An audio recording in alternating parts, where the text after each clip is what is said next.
I think it's important to stress the difference of what choices you have out there. I mean, you either have an artificial choice or a natural choice, and I'm a firm believer that we just don't know a lot about things that we put into our body, like the pill or IUDs. We just don't know enough about it. Today's families are facing challenges that were virtually unknown to earlier generations. The proliferation of anti-family forces in society continue to undermine or ridicule parental authority and traditional moral values. In an era when we are so concerned about the environment and living in a healthy way, shouldn't we be even more concerned about not polluting our own bodies? Today, it seems we abuse our bodies with a different, yet still dangerous form of pollution, that of artificial birth control. At the international level, government agencies and private organizations continue to profit from the distribution of contraceptives, even dumping them in poor and third world countries where the women are treated as guinea pigs. In Kenya, women in villages were given what they thought to be tetanus shots.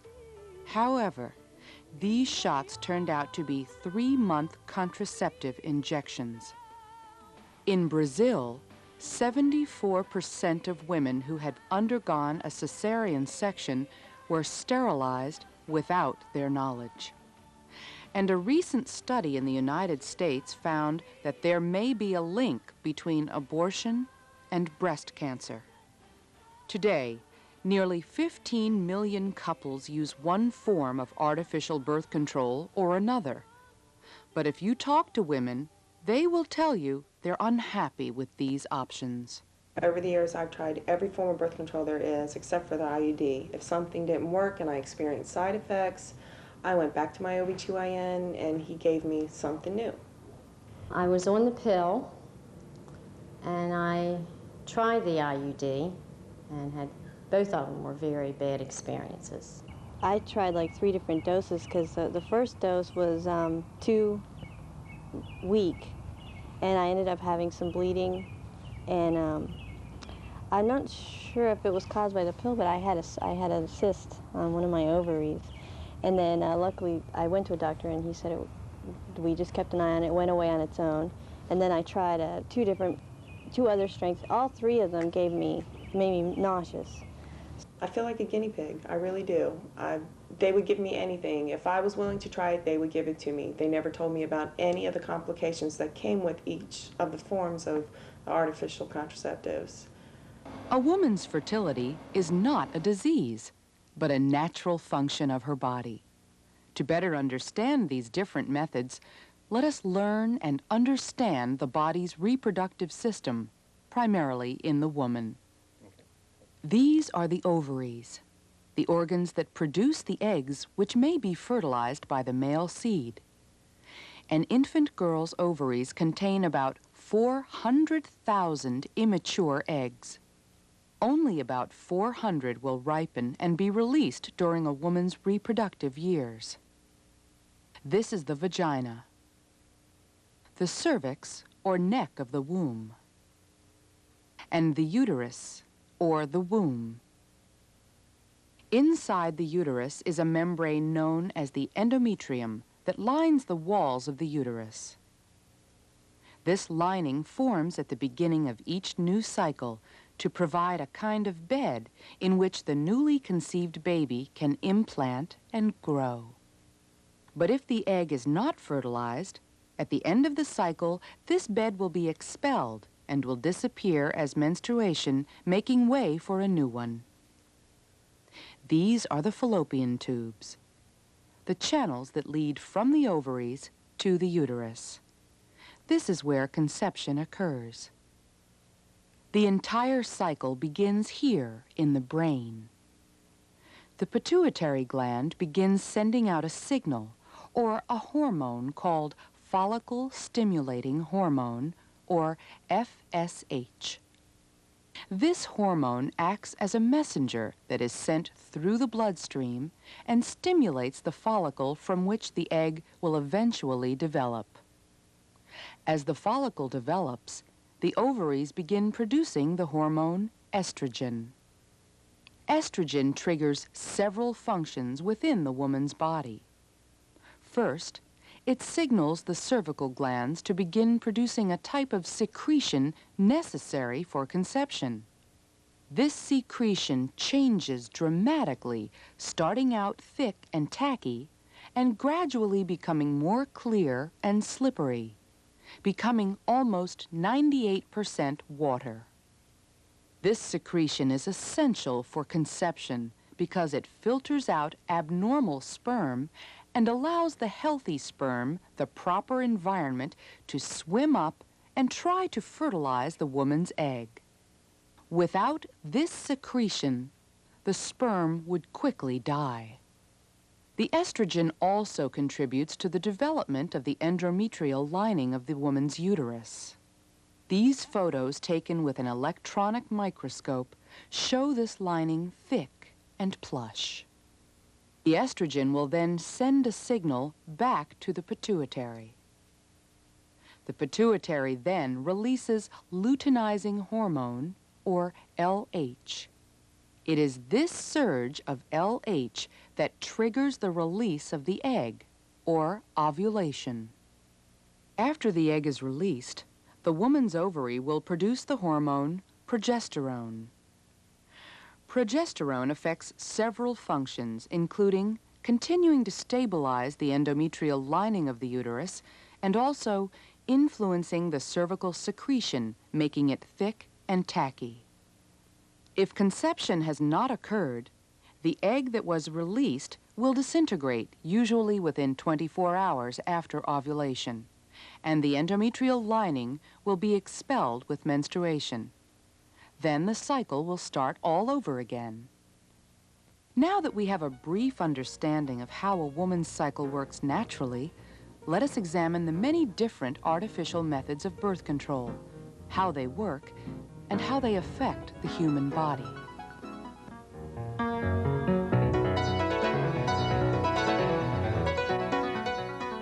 Today, one of the most popular forms of artificial birth control is the pill. The pill contains synthetic hormones, estrogen and progesterone, and is taken daily. It has 3 methods of operation, any one of which can be working in any given cycle. First, the high levels of estrogen and progesterone from the pill affect the pituitary gland in the woman's brain. The ovulatory process is completely shut off, and the woman may not ovulate as she normally would every month or every cycle. Also, the pill's hormones will cause the woman's cervix to produce a thick type of secretion that will prevent the man's sperm from reaching the egg. Yet, sometimes the pill does not suppress the brain entirely from producing the hormones responsible for ovulation. A normal secretion will occur in the cervix, and the sperm will penetrate, and fertilization does occur. The newly conceived baby continues down the fallopian tube and tries to implant itself in the lining of the woman's uterus. Recall our earlier photo of a normal endometrial lining. Yet, under the influence of the pill, this lining becomes dry and barren. The newly conceived baby will not find enough nourishment in this type of lining. It cannot implant itself in the endometrial lining as it normally would, and thus the baby is aborted. This is known as the abortifacient effect of the pill. Dr. John Bruchalski is an obstetrician-gynecologist from the United States. What the pill does is it suppresses the pituitary gland all month long. The pituitary gland has many, many functions. So not only does it suppress just ovulation, so I find it quite contradictory that in a society that is really trying to clean up the environment, why would we continue to ingest a hormone that has multifaceted effects on the body when ultimately people take the pill to prevent pregnancy? There are more than 30 known side effects from the birth control pill. Some of these include a greater risk of stroke, a possible link with cancer of the reproductive organs, elevated blood pressure, irregular bleeding, and a difficulty in conceiving after discontinuing the pill. The first time I went on the pill because I had an irregular menstrual cycle.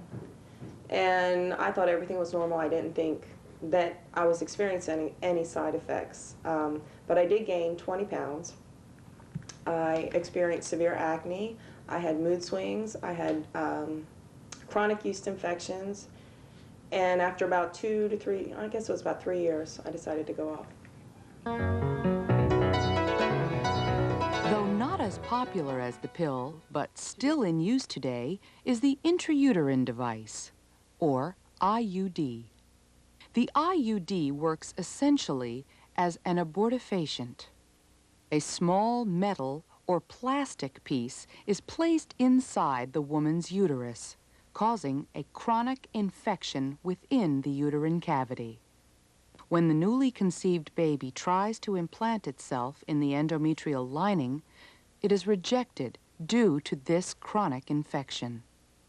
However, sometimes a baby will develop to full term, and the child will be delivered along with the IUD. This can be a very dangerous pregnancy for both the mother and the child.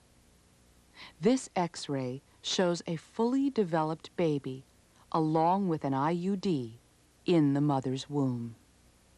Most IUDs were removed from the market several years ago because of the Dalkon Shield controversy. However, with some sleek marketing, the IUD is making a comeback, especially in developing countries where they are still being distributed. They told me at first I would feel pain in my waist and ovaries. And they told me it would happen for about 8 days. And that I was going to have fluctuations in menstruation. Sometimes it would be a lot. And sometimes it would not appear. And the other month it would be very heavy. When I arrived, there was a lady who asked me to sit down and asked me what method I wanted to use.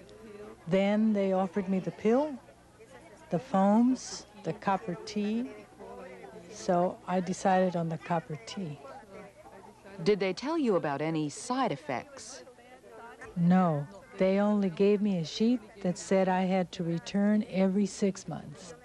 These potential side effects include occasional perforation of the uterus or cervix, pelvic infections which may cause infertility, embedment, migration, or even fragmentation of the IUD, and spotting or prolongation of the menstrual flow. The doctor suggested that I use the IUD. I try the IUD, and so when I went into his office, he didn't mention any side effects. And right when he inserted it, I passed out. And when I came to, I said, why didn't you tell me this would happen? At least give me a warning. And he says, oh, it doesn't happen to everybody. You'll be fine now. And I said, yes, I will, because you're going to take it out. My body knows better than you do.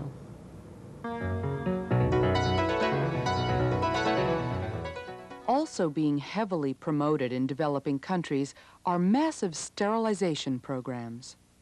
Sterilization involves a surgical procedure of cutting out vital reproductive organs. For women, this is done by cutting or sealing off the fallopian tubes, thus preventing the passage of the egg from the ovaries to the uterus. In men, the procedure called a vasectomy involves sealing off the vas deferens, the tube that leads sperm out of the testes. In the United States alone, sterilization is the most widely used form of birth control. 30% of women of fertile age who practice some form of birth control have been sterilized. while 15% of men who practice some form of birth control have also been sterilized. I was experiencing cramps in my legs, and so I went to the doctor. At the time, I was on the pill, and I asked him if it could have been the pill, and he said possibly, so let's think of an alternative. And right away, he suggested I get my tubes tied, and I said, I'm only in my 20s, even though I have 2 children. It's such a final decision. A recent article in the Washington Post gave some insight on the sterilization programs in India. Sarsawa, India. In the sterilization season, women arrive at the schoolhouse here by the jeep load. They lie on makeshift operating tables where a doctor dedicates a total of 45 seconds to each patient, slitting open the belly, inserting a laparoscope, tying the fallopian tubes, dipping the laparoscope into a pail of lukewarm water, and then moving on to the next patient. A nurse stitches the patient's wound, slaps an adhesive pad across the sutures, and sends the woman to the recovery room, a dim ward where dozens of women lie side by side on the concrete floor, filling the room with low moans and quavering wails of excruciating pain. Similar stories come from Bangladesh. In the primary school. Really? Yes. Yes. It's just one benches over the bench. They just switch on the radio, high volume, and they hold the leg and arms and cut it here. You see. Without anesthesia? Without anesthesia, and the patient starts screaming.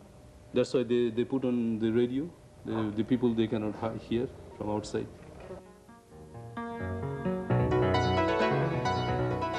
Recently, the Norplant system was approved for use. Norplant involves 6 rods surgically implanted under the skin of a woman's upper arm. Over a period of 5 years, these rods release hormones that will work much like the pill in preventing pregnancy, such as suppressing ovulation, thickening the cervical secretion, making sperm migration difficult, and altering the endometrial lining of the uterus. Some side effects from the Norplant system include severe abdominal pain, painful migraine headaches and blurred vision, arm pain and infection, and migration or even fragmentation of the Norplant rods. The last 6 months I had the Norplants, I started experiencing very severe side effects. I had gained 60 pounds, I had cystic acne on my face, back, and chest, and I had a constant menstrual cycle that lasted about 6 months. And after all of that, I decided it just wasn't worth it. So I decided to have them removed. I went in, and they told me the procedure was fairly simple, but it wasn't. One of the rods became dislodged, and they couldn't find it. And so a procedure that should have lasted about 15 minutes ended up to be about an hour, and it was very painful.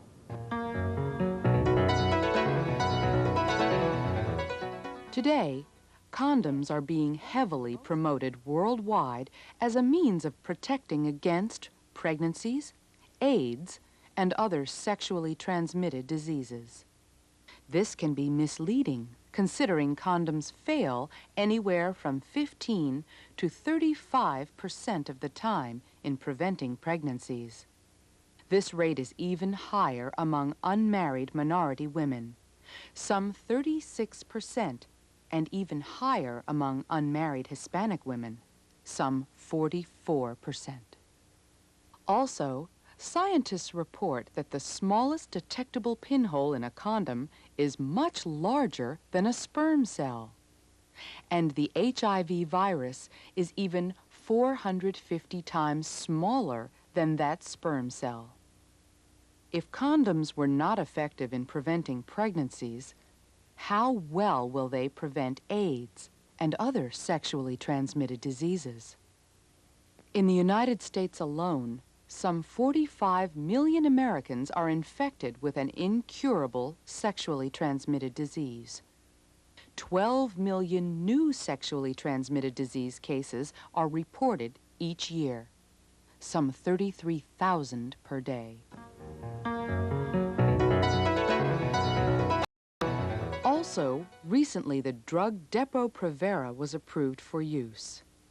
Depo-Provera involves the woman receiving an injection every 3 months. The hormones from this injection then act on the woman's reproductive system, much like the pill, and the Norplant, including similar side effects. Of course, no discussion on artificial birth control would be complete without speaking about abortion. According to the Alan Guttmacher Institute, 75% of all women who have abortions do so for reasons of convenience, not for serious health reasons. For many women, abortion is simply a backup to artificial birth control methods that have failed. Most abortions are suction curettage abortions. A sharp-edged tube is inserted into the uterus and cuts the unborn baby into pieces. A suction machine then sucks out the pieces of the baby along with the placenta. Some side effects from an abortion procedure include a perforated uterus, laceration of vital reproductive organs, and in a recent study, it was found that women who had an abortion under the age of 18 increased their risk of breast cancer by 150%. Under the age of 45, by 50%, and over the age of 30, by 110%. Very rarely is it pointed out that a woman is only fertile for approximately 100 hours every month or every cycle. Yet most birth control methods affect the woman 24 hours a day, every day. The alternative to an artificial birth control method is to learn and follow the natural functions of the human body. The ovulation method of natural family planning is a relatively new, scientifically proven method of family planning. It's based on teaching a woman the natural signs of fertility that occur in her body every month or every cycle. Through the use of this method, a woman can easily identify her fertile times and thus avoid or even achieve a pregnancy. When you think that when people want to regulate the number of conceptions that they can have by deciding whether or not they will have a conjugal union, then they are respecting the body of the woman and they are respecting the future of the babies. Just as nature requires moisture for things to grow, so too does the woman. She has her periods of fertility and infertility. A woman can be taught to easily recognize this moisture in the middle of her cycle. This is her fertile time. The woman must remain aware of her signs every day, and she can keep a daily record of them with a simple colored stamp system. A red stamp is used to identify the days of menstruation. A brown stamp is used on the dry days. These are days when the woman sees or feels nothing at all. When the fertile phase begins, the woman will have a sensation of wetness. For these days, she uses a white stamp with the imprint of the baby to remind her that only during these days can she conceive a child. As the peak of her fertility approaches, her secretion will become more clear and elastic. A woman will then be able to identify her peak day, meaning that around this day, the woman will ovulate. After ovulation, the secretion changes and becomes dense and sticky for 2 or 3 days, or may disappear